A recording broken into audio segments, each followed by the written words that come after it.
nessa segunda edição do projeto Nossos Ídolos, mais um convidado ilustre, que é o Humberto Moreira, né? Radialista, jornalista, cantor, faz parte aqui da imprensa do Amapá.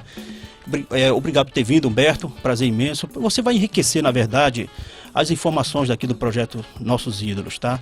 A gente queria saber, Humberto, primeiro, para falar sobre o seu talento musical, que você foi cantor de várias bandas e até hoje atuando, né, Humberto? A gente queria saber como foi essa descoberta do seu talento na época. Olha, é o seguinte, eu na década de 60, estava ali mais ou menos com 10 anos, havia um programa de rádio na radiodifusora chamado Clube do Guri, que era aos domingos a partir das 9 horas da manhã até meio-dia, e eu ouvia na minha casa, porque naquela época a cidade tinha 3 opções de divertimento, que eram futebol, baile e cinema. E a radiodifusora, ela estava nesse contexto, porque era a única emissora de rádio que tinha, era só o que a gente ouvia. E ouvindo aqueles programas, ouvindo a programação musical da rádio, eu me afeiçoei muito com a questão musical. E na minha família, por parte da minha mãe, havia músicos em Belém, e eu gostava muito disso. Então, um certo dia eu sugeri que poderia até a radiodifusora participar do programa, e minha mãe ficou muito alegre, fez uma roupinha nova para mim, eu fui lá. E encontrei naquela época com uma pessoa que é muito famosa na música ainda hoje aqui, que é o Nonato Leal, que foi quem ensaiou a primeira música que eu cantei no Clube do Guri. Dali em diante, nos domingos subsequentes, mais ou menos um mês, eu continuei indo me apresentar lá, concorrendo ao melhor prêmio, e a partir dali eu ganhei, os 4 domingos, ganhei os prêmios que estavam todos lá em primeiro lugar, e aí eles me colocaram como integrante da equipe da rádio para que eu não concorresse mais. Eu só fazia apresentações, eu tinha mais ou menos 11 anos quando isso aconteceu. E de lá para cá, a gente continuou fazendo parte da equipe da radiodifusora, nos programas musicais que a rádio tinha, e depois eu fui para o Grupo Escoteiro, e no Grupo Escoteiro o chefe Humberto resolveu montar uma banda de baile, que era a banda Os Joviais. E a partir daí eu comecei a fazer baile junto com companheiros que já desapareceram, alguns, outros estão por aí, outros fizeram sucesso com a música, como é o Jô Maçã, que mora na Guiana Francesa. E desde então eu não parei mais, eu participei de vários grupos musicais aqui, como o próprio Joviais, depois os Cometas, eu fui convidado e fui para os Cometas, depois eu fui para o Milionários AI-5 em Santana, depois eu vim para os Setentrionais aqui, participei da banda Axé e segui, até consegui montar uma pequena banda que era a banda Axé, não é? A banda Axé, que nós tivemos uma formação excelente com o Joaquim, com o Gogô, com o Pinto no contrabaixo, com o Zé Maria Cruz no violão, e era uma formação excelente, todo mundo gostando da música popular brasileira. Nós fizemos um período muito bom de apresentações. E aí misturou também a questão do meu amor à música, a minha vertente de apresentador de programas de rádio, porque eu comecei pelo esporte, eu comecei como repórter esportivo, apresentando programas de esporte, e depois eu fui apresentar programas de música. E tive a sorte de apresentar programas cuja seleção musical era feita por pessoas que gostavam de música popular brasileira e me mostraram, não é, no começo ali dos festivais, o que era o melhor da música brasileira naquele momento. Então eu aprendi, gostei, eu gosto muito da música popular brasileira. Eu acho que no momento ela não está muito bem representada, mas para a gente que gosta de música, a música não tem idade, e nós continuamos gostando dessa coisa tão maravilhosa que é a música, que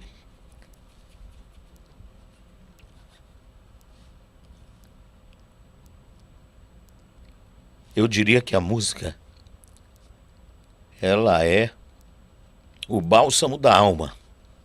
Quando você está meio caído, quando você está triste, quando você está estressado, quando você está cansado, a música te levanta, te recoloca novamente na tua condição normal. E é isso que ela faz comigo. Nesse momento, né, Humberto, a gente sabe que passa o filme, né?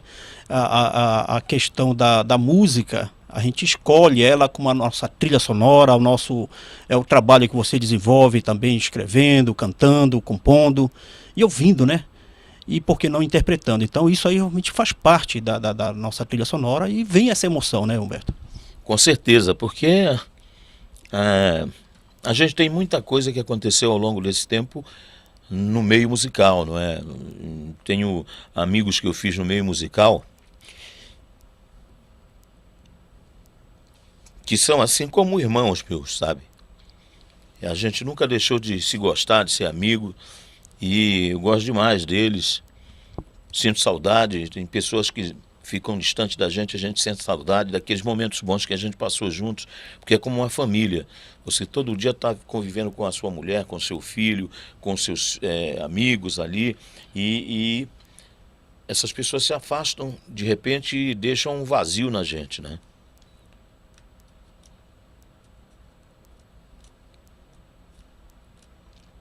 Tem muita gente assim, né? Muita gente assim. Tem companheiros como o José Pinto.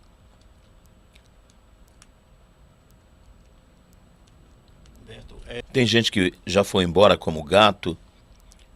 Tem gente que está distante como a Imoré. Não é? São pessoas que fazem parte dessa família de músicos que a gente aprendeu a gostar e admirar. Eu vejo, por exemplo, o meu amigo de infância, porque nós começamos jogando bola juntos e ninguém sabia se ia para música, e depois ele foi para música, é um grande músico, que é o Álvaro Gomes. Não é? Eu tenho uma satisfação toda especial de tocar com ele. Às vezes a gente diverge em alguma coisa, mas nós somos muito chegados. Não é? Toquei com o Carlitão também. Eles foram me buscar. Apesar de eu ser um pouco mais velho, eu fui tocar com o Carlitão numa banda muito boa, que era a Banda dos Setentrionais. Eu vivi a evolução da música no estado do Amapá. Eu vivi desde quando a coisa era muito empírica, sem guitarra, sem nada, e depois foi só com violão, e aí foi aparecendo instrumentos elétricos, não é? Foi evoluindo.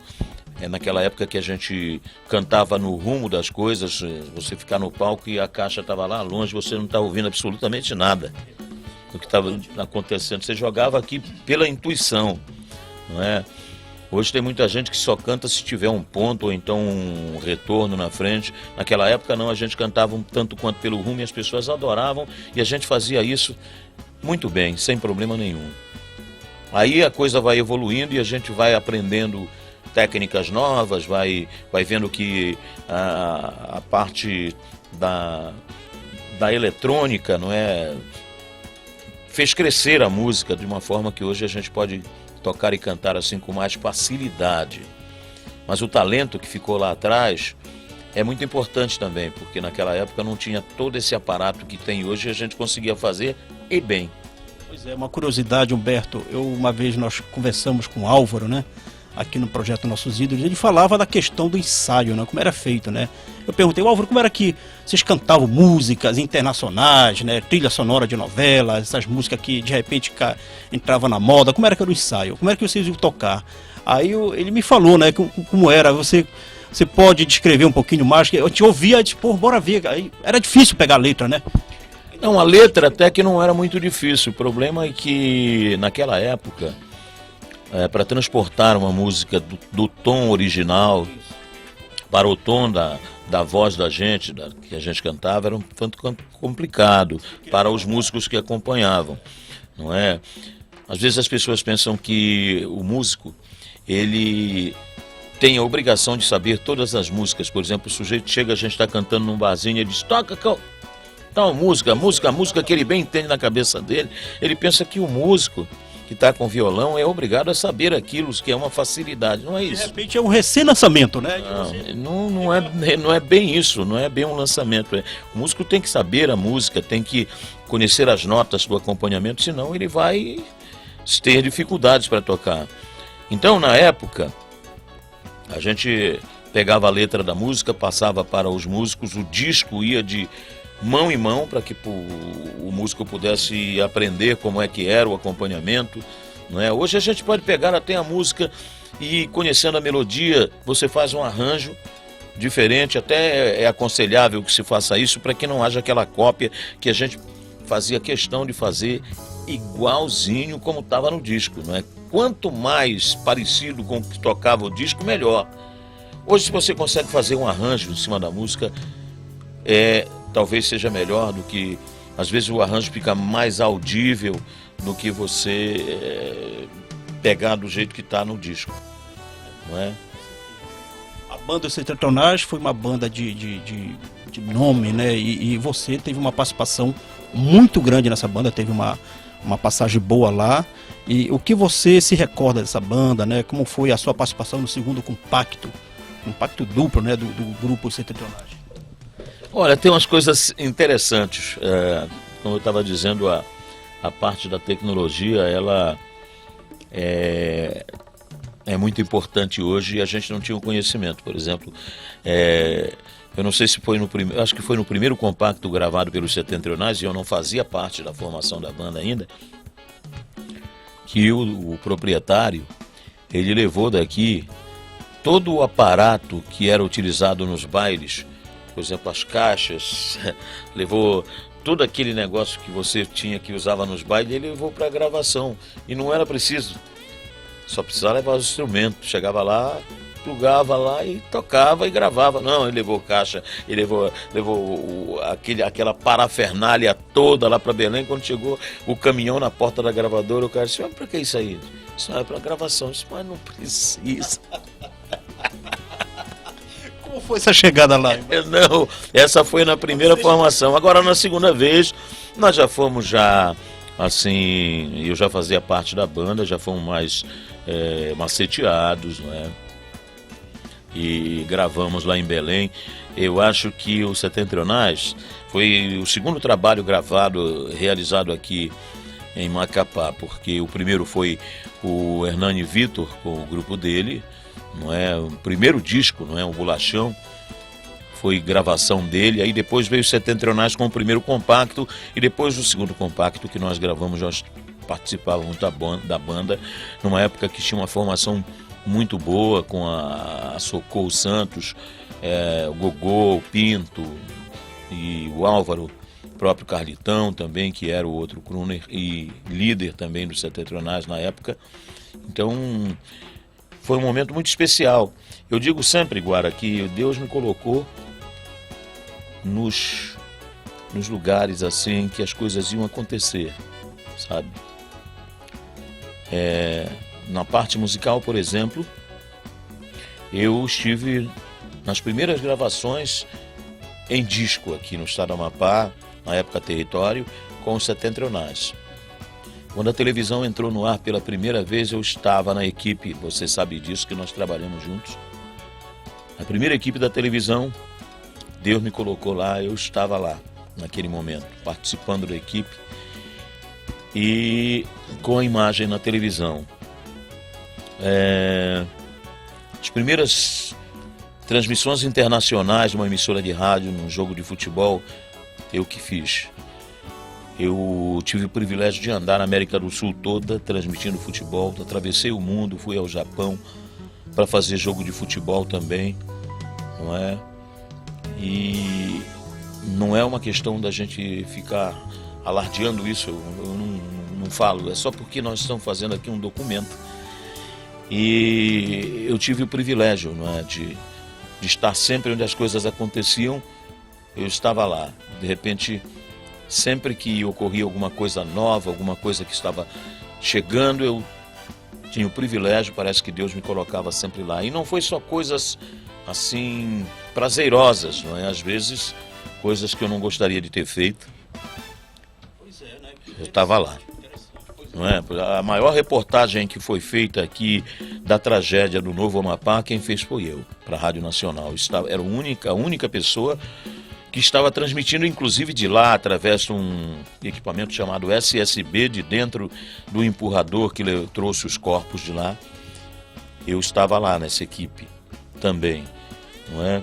Uma das primeiras viagens para Festival Internacional de Música, o Festival do Platô das Guianas, que teve a participação de Curaçao, Cuba, Venezuela, Brasil, a Guiana Francesa, Suriname. também em Guadalupe, Martinica, eu estava lá me apresentando também. Quer dizer, eu sou um cara privilegiado, eu agradeço a Deus por tudo que Ele fez por mim, sabe? Essa sua estada lá pela Rádio Nacional, sua passagem na Rádio Nacional, né? Você apresentava um programa, se eu não me engano, né, vespertino, né? Entendeu? Esse programa durou quanto tempo? Eu acho que foi uns 5 anos a apresentação do programa. Naquela época a gente tinha pouca concorrência, não é? A Rádio Nacional, ela encampou a Rádio Difusora no momento em que a Rádio Equatorial, a Rádio Educadora, ela tinha sido extinta. Então ficou só a Rádio Nacional. E a Rádio Nacional, ela foi um aprendizado muito grande para quem trabalhou lá pelo seguinte, porque a Rádio Brás, ela montou aqui no Amapá uma emissora modelo. Pegou equipamentos internacionais, botou tudo bacana, tudo da melhor qualidade que você pudesse pensar numa emissora de rádio, tinha aqui no Amapá. Tanto é que quando a Rádio Nacional estava sendo desativada aqui no Amapá, havia uma briga das emissoras de Brasília e do Rio de Janeiro para pegar os equipamentos e levar para lá. Naquela época usava-se cartucho, as cartucheiras eram internacionais e o pessoal do Rio de Janeiro era doido para pegar essas cartucheiras daqui. Não é? Havia funcionários da Rádio Brás que vinham do Rio de Janeiro fazer estágio no Amapá por causa dos equipamentos. Não é? E todas as emissoras da Amazônia vinham fazer treinamento aqui, porque foi uma emissora modelo que eles montaram no estado do Amapá. E mais uma vez, eu tive o privilégio de estar lá, eu tive o privilégio de passar esse tempo todo lá na Rádio Brás. Eu cheguei à direção da rádio, eu fui diretor da Rádio Nacional durante um tempo. E foi um período excelente no rádio amapaense, em que pese ser uma coisa que foi criado pelo regime ditatorial que a gente vivia no Brasil naquela época, mas foi muito bem feito, muito bem montado e foi um prazer trabalhar na Rádio Nacional.